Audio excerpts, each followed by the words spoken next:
This is McGill University in Montreal, Canada. It boasts an enrollment of more than 40,000 students from 150 countries. The campus employs 1,700 professors teaching 300 programs of study, and it's proud to be home to 12 Nobel Prize winners. It is considered one of the finest research universities in the world. Recently, researchers at McGill have embarked on a study that uses a brain scanning device to read people's minds and implant thoughts into their heads. Or so their subjects think. Now, the same device may be able to help kids with ADHD, anxiety, obsessive-compulsive disorder, migraines, Tourette's, and more. This study is not about technology. The MRI machine behind me may look impressive, but it's a sham. It's deactivated, non-functioning. What this study is really about is faith in science. It's about the power of thoughts to heal.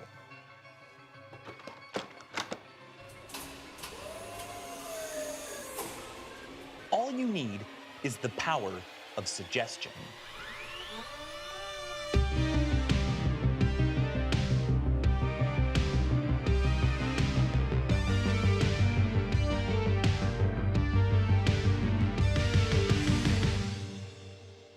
A placebo is something that shouldn't work, but due to the power of suggestion and because of the strength of our belief, does.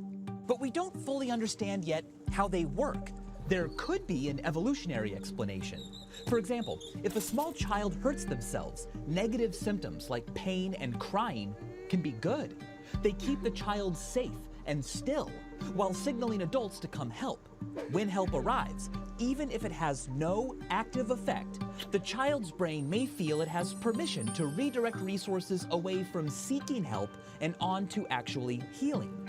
Modern medicine has found a way to harness this power by prescribing placebos. But not all placebos work the same. For example, a sugar pill will help your headache more if given to you by a doctor than by a poker buddy. And the color of the placebo matters too. A blue pill will work to make you feel calm better than a white pill, because blue is a more calming color. And a red pill will keep you awake and give you more energy than a blue pill will. A capsule will work better than a pill because it looks more important.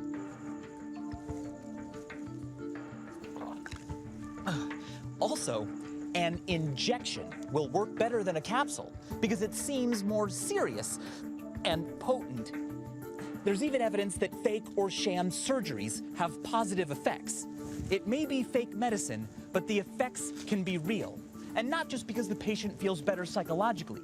We're talking real physical healing, thanks to the power of the brain.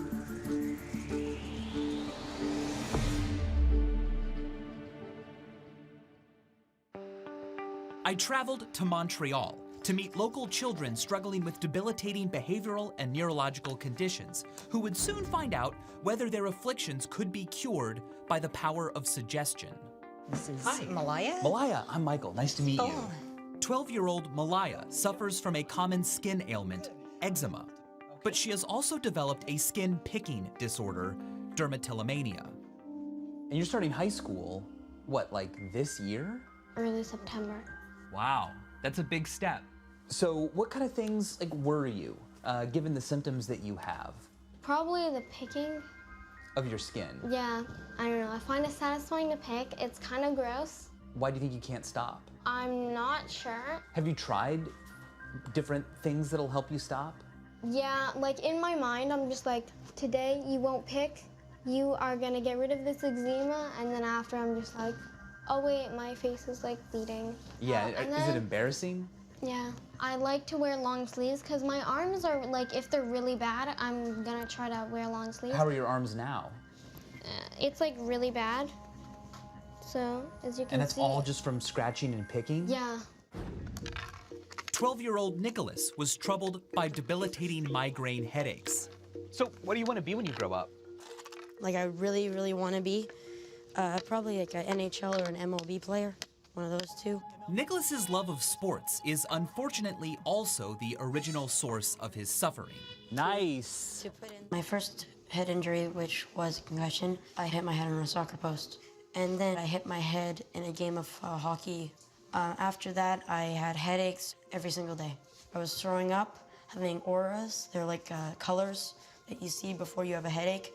I wasn't able to go to school. And then we went to the hospital and into the concussion program. Can I see his migraine chart? Oh, sure. Yeah, we have almost 2 years worth. And severe headaches here. Severe Every day? migraines. Every single day. This has turned his world upside down. Nathan was diagnosed with ADHD and impulse control disorder. I'd love to hear, especially about you, Nathan. First of all, how old are you? 9. 9. How old you are? How old do you think I am?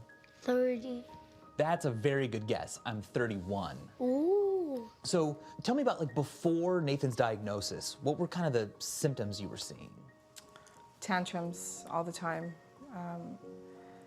Just an inability to reach him, to communicate to him, to connect to him. That was the main symptom. And what did you think of this, Nathan? Were you like, why are my parents not happy? Because I was not listening. Why weren't you? I don't know. Maybe because I had problems. And as far as like behavior? Impulsivity, hyperactivity, you're always on the edge. You're always stressed. What is he gonna touch? Where is he gonna go? What is he gonna do? These families had tried conventional methods to treat their children with little success. But they were about to find out whether their symptoms could be alleviated using an accessory-assisted placebo, a fake non-functioning MRI machine.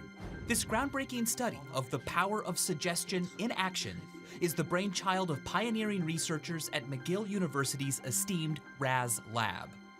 We study a whole bunch of different mind-body interaction topics: suggestion, hypnosis, placebo effects. Anytime the mind is regulating the body or vice versa, that's a topic that we study. Now, you said the word placebo, and the device that we are using is a sham scanner. Tell me about the scanner. What we do with the MRI scanner is we stack so many different layers of deception. In their head, this is a proper neuroscience study done at the Neurological Institute, and that's why we wear lab coats. That's why we have all of this scientific-looking equipment. By the time they actually started the study, they've already in their mind built up all these different layers of credibility. They really believe that what we're doing is real. What's interesting is that children, they're not immune to the power of neuroenchantment. Neuroenchantment? Neuroenchantment. What does that mean? So it's this idea that there is some kind of medical magic. There is immense power that is attached to the culture of neuroscience, whereby neuroscientific props and accessories have more healing power, more physiological effects, because culturally people believe that they do. I mean, the same kinds of cultural cognitive mechanisms are at play in religious systems. So here we are praying to the gods of neuroscience and biomedicine. Talk to me about the ethics of lying. The work we do with children actually does not involve lying. We tell them at first that everything that they see and everything that we do in the lab is a suggestion. We explain to them that suggestion is a way to tap into the power of their mind. And we keep emphasizing, even as they go in the scanner, that it is their mind and their brain that is doing the healing, that they're basically reprogramming their own brain. The parents knew that the scanner was a placebo, but for the study to work, the children had to believe in the procedure. So before they visited the lab, I enlisted a few YouTuber friends to help raise their expectations. Hey guys! Today, we have a huge surprise for you about something brand new in science that could affect you today. Oh, I know them. Well, today we learned about this amazing new machine that teaches kids' brains how to heal super fast. We really hope that you get the chance in person to see how this machine works. With a little help from the machine, you can focus better, you can be more confident, and it can even take away some headaches. Awesome. Not too many people get the chance to have this awesome experience, but we hear the scientists in Canada. I'm born to have it? Yeah, and it's very cool. So what do you hope the machine allows you to do, or makes you better at? Better at concentrating, better at focusing. I want to heal faster, and this probably be a good idea. I hope it heals me with my concussions, and then I hope my headaches go away. I was about to take part in something remarkable. The very first use of accessory-assisted suggestion on children with these kinds of symptoms. Mindfield would play an integral role in the study, and the results could be new and significant for science.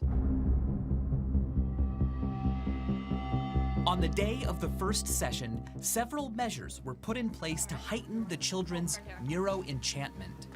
Nathan. Nathan. A friendly fake nurse. A walk down a long, impressive hallway. And a 10-minute anticipation-building wait outside the lab. Then it was time for their first scan. Shall we? While the hypothesis of this study was grounded in science, this was Dr. Vessier and Jay Olson's first time testing their theory on real children with real disorders, and they didn't know if it would work. You may lie down if you'd like. One of my roles was to help build up the children's belief that it would work. As you go into the machine, you'll relax more and more. Would you like to relax slowly or quickly today? I can go in quickly. Quickly? Oh, wow, nice. Very good. Although the MRI scanner was completely deactivated, we needed the kids to believe it was fully functional. So Jay played a series of realistic sound effects to signify that the machine was working, while Dr. Vessier planted the suggestion that it would help the patient heal. You might notice some unusual feelings, perhaps a tingling. Your brain is continuing to learn and to heal and to help you find this constant feeling of confidence. If all went well, the placebo effect of the sham brain scanner would convince the children's conscious minds that real neuroscience was at work. A deep, deep breath. This would allow their subconscious minds to harness the power of their brains to heal themselves. For people with migraines, it's often in the front or the back part of the head, but it could also be like a feeling like outside the head. So I'm not sure what it's going to be like for you. We'll find out afterwards. So we'll now slide you in. Cool, it's like a roller coaster. I love roller coasters.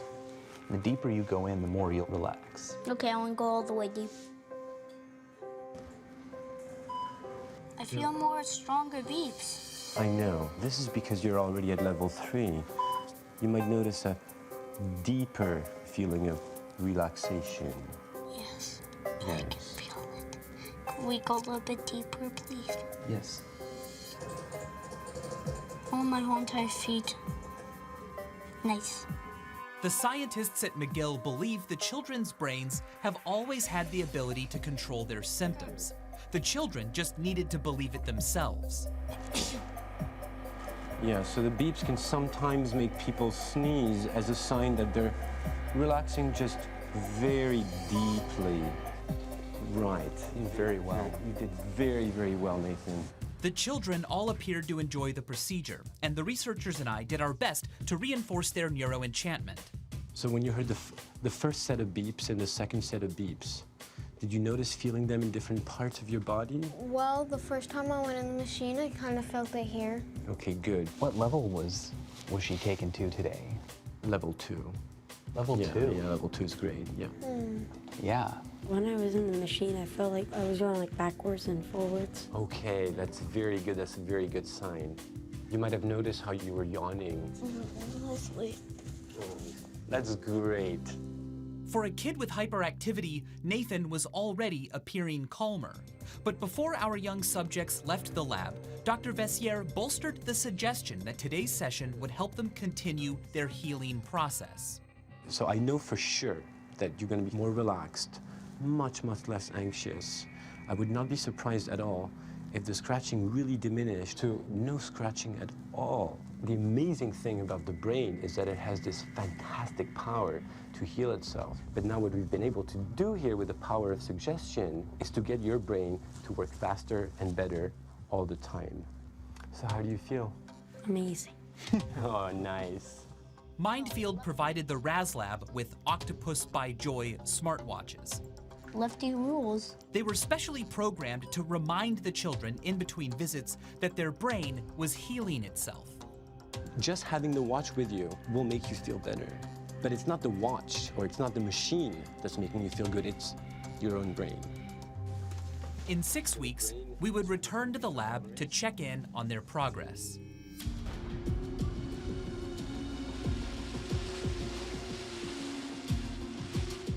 This high-tech contraption is pretty much what McGill University's first sham brain scanner looked like. It was an old, discarded hairdryer. but the patients didn't know that.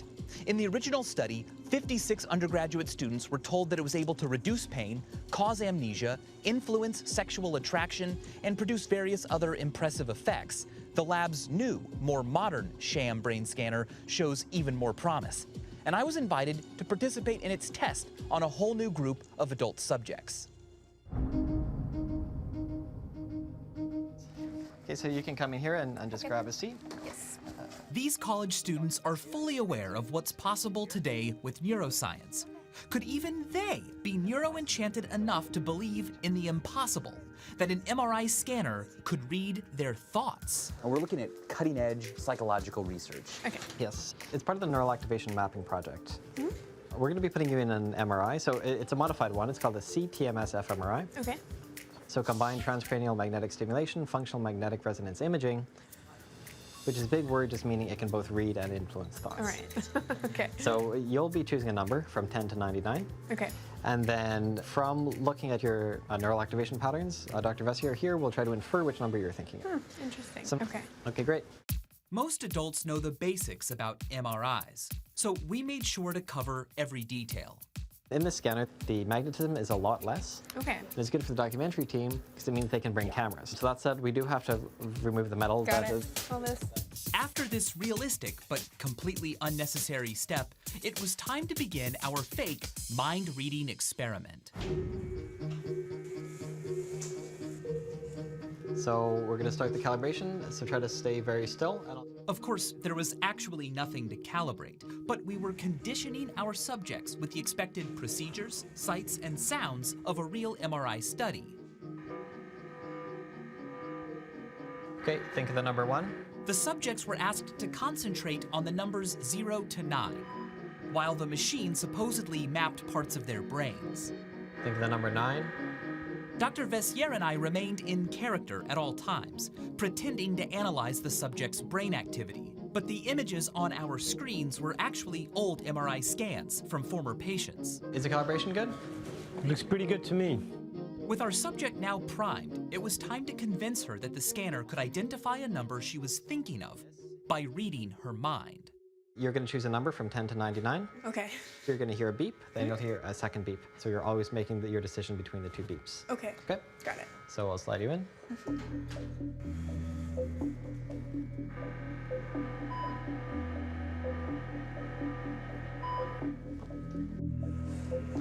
So hold on to that number for just a second. Okay. They're going to print it out and then we'll see. Okay. It was pretty clear. We pretended to give Jay the results of the MRI's analysis, but actually Jay was about to add the subject's number to the document with a little sleight of hand. Okay, so you can stay lying down just for a second. What was the number? 31. 31. Okay, cool. So if you can sit up here. What? So it's pretty close, but it's swapped, huh? Yeah. Okay.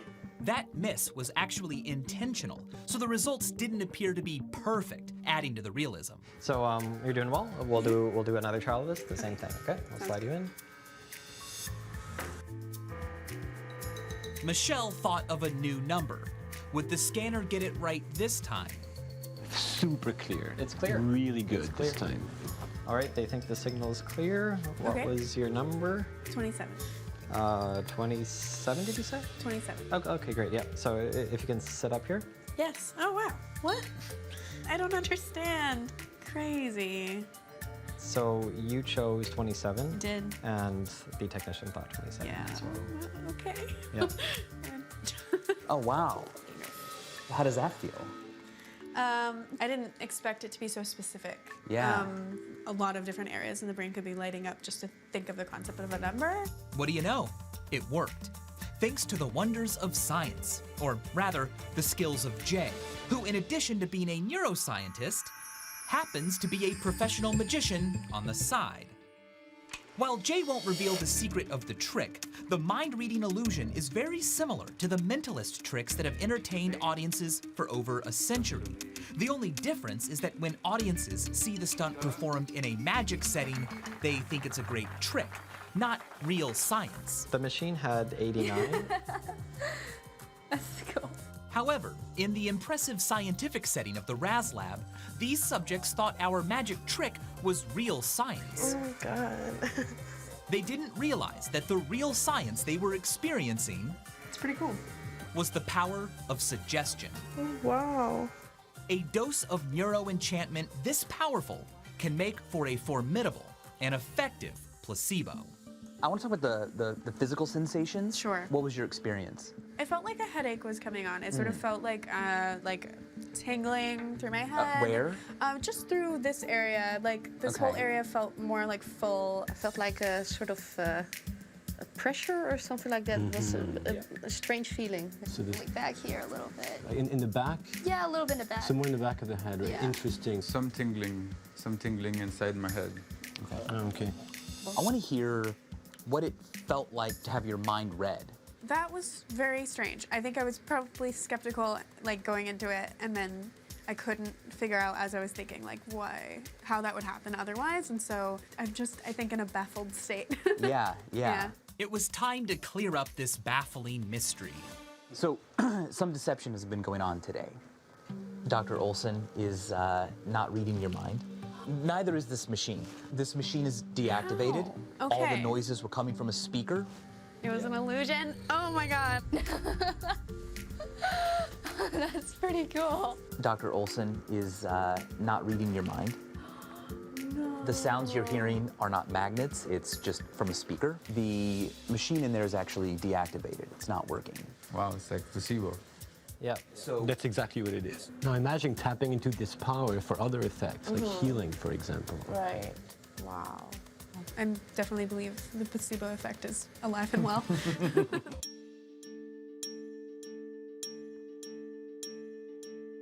There's evidence that the power of suggestion even works on animals. A study at North Carolina State University found that 86% of dogs receiving real seizure medication had a reduction in seizures, but almost as many, a full 79%, experienced the same effect from just a placebo pill. We don't know how a placebo affects a dog's brain, but it could be that dogs have learned to associate vet visits and medicine from humans with feeling better. So giving them a placebo could help a dog's brain heal itself. So first I'll ask you to lie down again. And of course, you're a total pro at this. For several weeks, the children had undergone sessions in the sham scanner at McGill University. Your body continues to relax as we keep unleashing this healing energy. Each time they were reminded that through concentration and relaxation, they were helping heal their own brains. Here we go. Finally, after 6 weeks of receiving the placebo sessions, it was time to get a report on the results. Malaya suffered from anxiety and a compulsive skin picking disorder. Had she experienced any level of success? It's good to see you. Good to see you. Go ahead and take a seat. You're wearing, like, not even, I thought maybe to have short sleeves on. You've just got a tank top on. Your arms look fantastic. They've really gotten better. And your face, I mean, all of it. Why do you think you're better? I'm guessing it's the machine. Yeah, what about it? I'm not really sure how it works, but I'm picking a lot less. Sometimes if I see like a tiny flake, I'll just leave it there. That's a pretty short amount of time for such a big change in the way you think and behave. That's awesome. I don't really feel the urge to do it as much as I did before. So it's a big improvement, I guess. Yeah, that definitely feels like and sounds like your brain being powerful. It's obviously doing something because my arms are better. Well, you seem a lot more confident, holding your head up higher. Would you agree, Anne-Marie? Yes. She seems less anxious. She's more positive overall. I was hoping for this. It's wonderful more to than see. nice to see her that way. Yeah. Well, good work. And as for Nicholas and his migraine headaches, Hey. It's good to see you again, Nicholas. Tell me about the procedure and how you felt afterwards. It accomplished all the things that I wanted it to, and I haven't had a migraine at all. That's awesome. And concentration is a big thing that helped. Wow. And can I see the symptom charts? For sure. So these go back to February. Yeah, no, they're really telling. And you can see, not good, lots going on, Yeah. but then recently, no migraines at all. That's incredible. Yeah. So now you said you went to the neurologist? They thought it was quite remarkable. He hasn't needed any rescue medication, and he hasn't needed the preventer, and he's not having migraines. I'm actually really excited for high school. Both Malaya and Nicholas attribute their improvements to the sham scanner. They believed it was working for them, and indeed it did. So how did Nathan, who suffered from ADHD and impulse control disorder, fare over the last 6 weeks? Well, I received a home video from Nathan's mother with an update on his progress. So the best part about going through the treatment was just what it did to our son. We noticed a difference in Nathan immediately after the first session. And do you remember what happened? I slept. Yeah, he slept, something he doesn't do very often during the day. He slept for 2 hours. He was refreshed. It was just incredible to see. And then what happened was the entire summer we had him off the medicine, and he did great. He thought about stuff before he did it.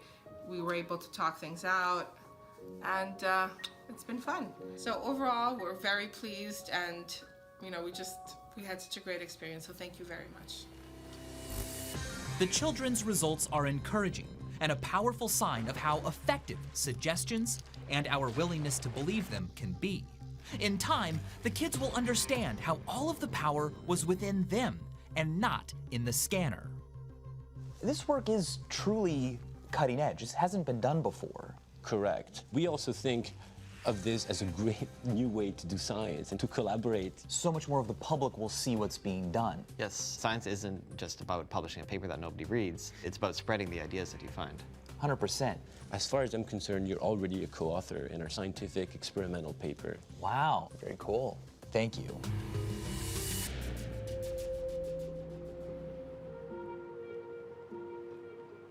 The children's improvements were caused by the placebo effect, and no deception was used to mask that. The parents knew the machine was deactivated, and the children were only told that it had the power to put a suggestion in their brain, a suggestion that ultimately came from themselves. But surely, the more people learn about placebos and their lack of intrinsic power, the less effective they'll be, right? No. Studies show that even when subjects learn that their treatment was a placebo, the positive results do not go away. What the subjects have learned about how to heal themselves remains with them. It was an honor to have been a part of this study. I think this is Mindfield at its best, using our resources to help researchers with their work and helping the public see how the brain is studied. Placebos can't fix everything, but these kids always had the power to start healing. All they needed was the power of suggestion. And as always, thanks for watching.